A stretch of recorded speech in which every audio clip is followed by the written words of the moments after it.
بلهاء أم حكومة غبية؟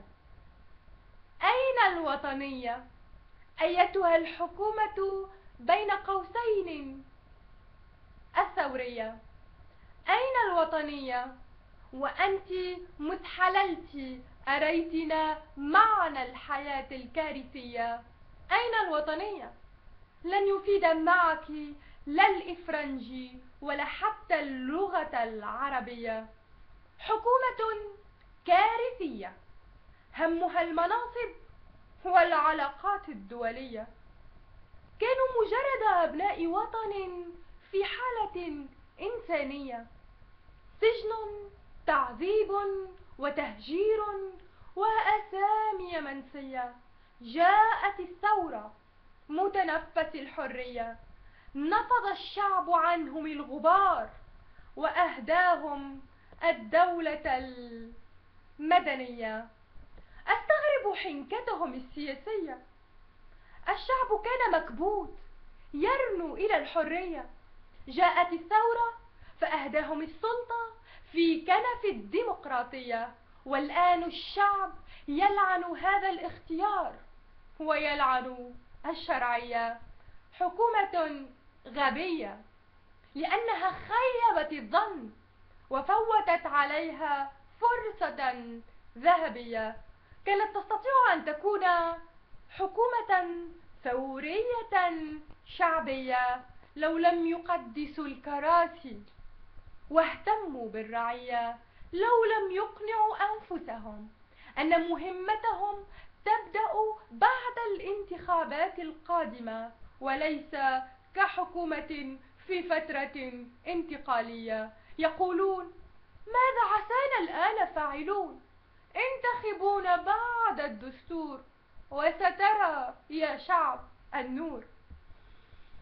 حكومة قالوا أنها إسلامية. عذرا، لم أرى فيها تدينا ولا حتى بوادر وطنية. ستقولون أني حقودة، أعمتني توجهاتي اليسارية. سأرد وأقول: لست أمة للكراسي، ولكني امرأة وطنية. لا تعنيني التوجهات السياسية.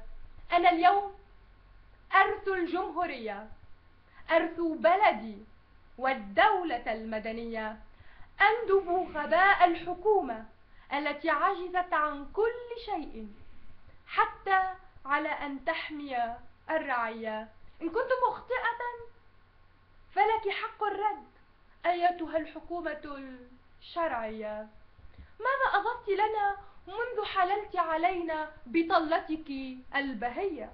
زاد الفقر وانفجرت العجلة الاقتصادية، زاد الفساد وزادت رتبتنا العالمية، أصبح العنف السياسي ينخر ألوان الهوية. لماذا أحبك يا حكومة؟ فأنت لست قادرة على منحنا السكينة. عفوا، فقد صار وجودك في الحكم له مفعول السكينة. ارحلي بهدوء دون أن تزداد الضغينة. ارحلي واعترفي بالهزيمة. اعترفي أن دماء أبناء الوطن سالت فأحرقت قلوبنا، ولم تستطيعي سوى أن تتشبثي بالكراسي. ارحلي يا حكومة يا شرعية، ارحلي وقدمي لمرة واحدة لهذا الوطن هدية.